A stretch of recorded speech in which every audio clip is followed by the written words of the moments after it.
Meus irmãos, nos perdoe porque o vídeo anterior saiu com uma imagem, né?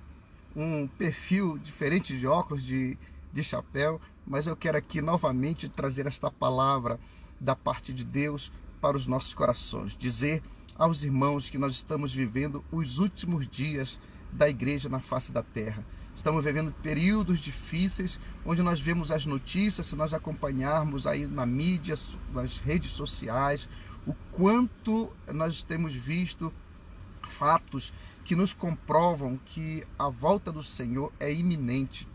Nós podemos tirar pelo que diz a Bíblia a respeito de Israel. Em 14 de maio de 1948, foi fundada a nação de Israel como país, como nação. Os judeus voltaram para a sua pátria.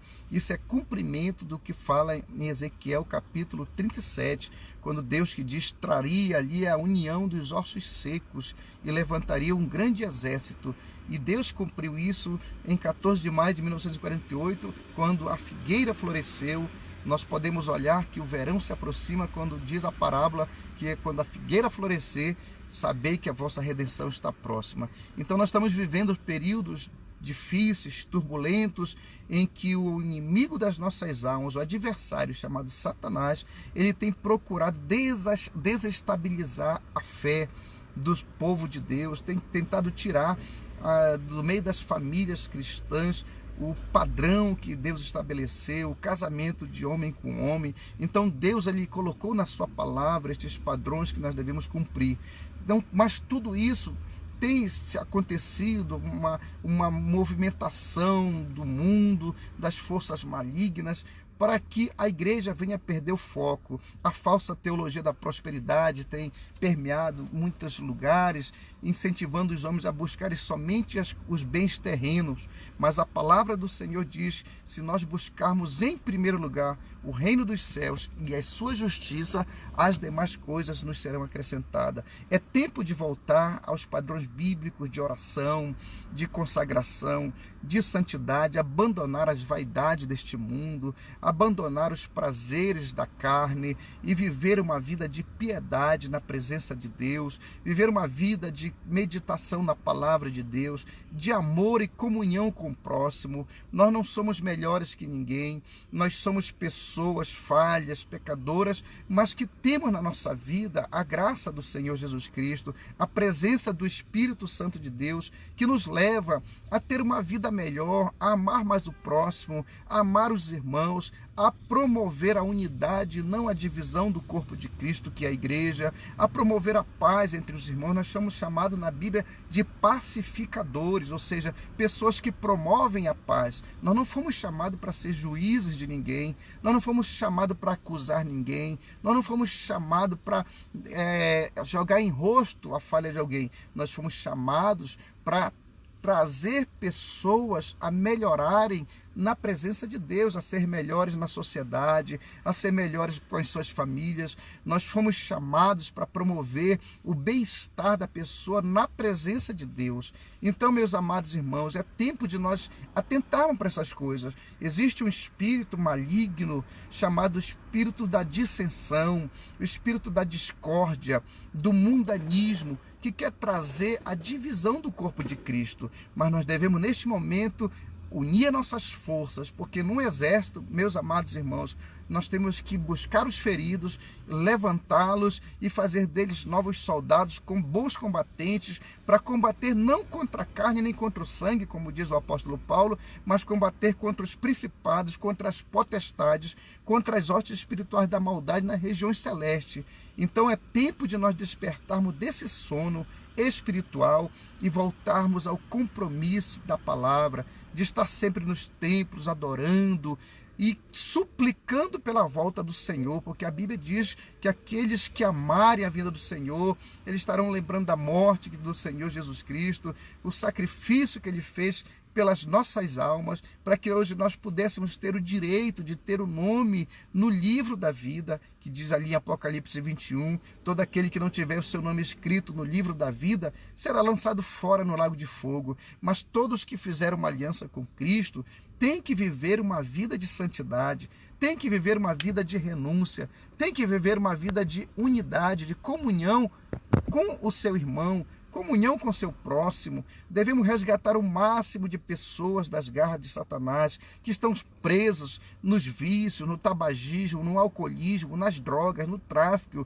no roubo, nos assaltos, nas idolatrias, nos ocultismo, nas magias, nos trabalhos que fazem maldade para outros, das macumbarias, feitiçaria. Todas essas pessoas são almas que precisam conhecer o Senhor Jesus Cristo, que precisam conhecer a Deus. Sabemos, meus amados irmãos, que Deus não chama por posição, não chama por classe social, não chama por cor de pele. Deus chama a todos. Jesus disse no Evangelho de Mateus, no capítulo 11, versículo 28, diz assim: vinde a mim todos vós que estáis cansados e sobrecarregados. Então Jesus está chamando todos: vinde a mim. E ele fala no Evangelho de João: todo aquele que vem a mim, já de maneira nenhuma eu lançarei fora. Então, meus amados irmãos, vamos buscar ao Senhor. É tempo de ouvir a voz do Espírito de Deus. Nós vivemos os últimos dias, a ONU já começa a se movimentar com outros países, pedindo um governo único mundial. O que é isso? O anúncio da vinda de um governante mundial que fala na Bíblia, fala do anticristo, que virá após o arrebatamento da igreja, quando Jesus tirar os salvos da terra. Virá um tempo de grande tribulação sobre a terra, em que estará dominando a terra o homem da iniquidade, o homem do pecado, como fala a carta de Paulo aos Tessalonicenses, que ele será um homem que fará um pacto com Israel durante os 3 primeiros anos e meio de 7 anos, e depois ele quebrará esse pacto. O anticristo vai perseguir os cristãos que ficarem no arrebatamento da igreja, aqueles que não acreditavam que Jesus já estava vindo, que terão que pagar com a sua própria vida para que possa alcançar a salvação. Ele vai torturar, vai matar, para que negue o nome do Senhor Jesus.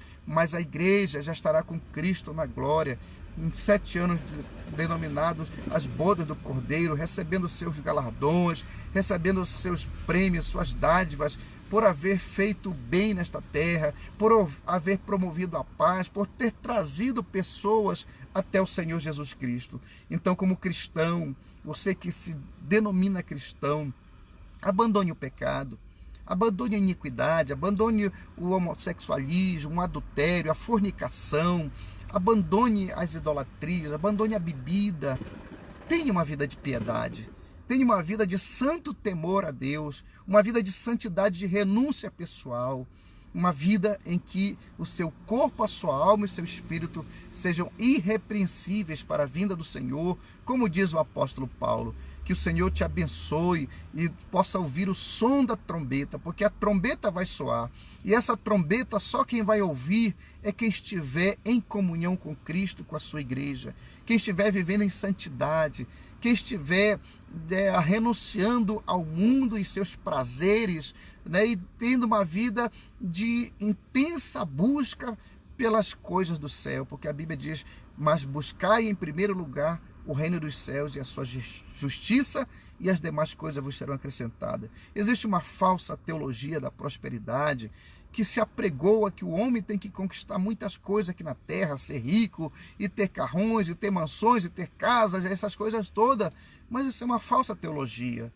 Jesus disse: sempre tereis os pobres no meio de vós. Mas nós devemos buscar, sim, em primeiro lugar, porque lá nos céus nós temos um lugar preparado, um lugar onde o ladrão não rouba, a traça não rói, nem a ferrugem corrói. É lá o lugar onde nós devemos investir o nosso foco. E se você tem investido no reino de Deus, buscado a presença do Senhor e tem passado lutas, não se preocupe. É normal isso aí, porque Jesus falou: digo-vos estas coisas para que em mim tenhas paz. No mundo tereis aflições, mas tende bom ânimo, eu venci o mundo. Então, quem vai ouvir o som da trombeta? Quem estiver vencendo o mundo, quem estiver vencendo as tentações, quem estiver vencendo os prazeres carnais, estando numa sintonia com Deus, amando o seu próximo, amando a sua família, amando a sua esposa, o seu esposo, vivendo, procurando no máximo viver em harmonia, porque existe hoje um espírito mundano que quer causar dissensão no meio das igrejas, que quer causar divisão, que quer fazer com que os irmãos, as irmãs, sejam juízes de outro, acusando, apontando o dedo. Nós não estamos nesta terra para apontar o dedo para ninguém. Nós somos chamados pacificadores, nós somos chamados ministros da reconciliação, nós fomos chamados por Deus para salvar almas e não para matá-las. Portanto, meu amado irmão, coloque este foco, este objetivo, porque a vinda do Senhor é iminente e vai pegar muitos desprevenidos. Tenha paz uns com os outros, reconcilie-se. Se você tem alguma coisa contra o seu irmão, ou se o seu irmão tem alguma coisa contra você, peça perdão. Ah, mas ele me ofendeu. Não tem problema. Vá lá e peça perdão. Reconcilie, porque Jesus vai voltar e vai pegar muito de surpresa. Que o Senhor abençoe teu dia, que o Senhor abençoe a tua semana, que você seja próspero na sua vida espiritual, na sua saúde, no seu trabalho, na sua residência, com seu esposo, com a sua esposa e com seus filhos. Tenha paz com todos e viva uma vida plena diante de Deus. Em nome de Jesus. Fica com Deus. A paz do Senhor Jesus.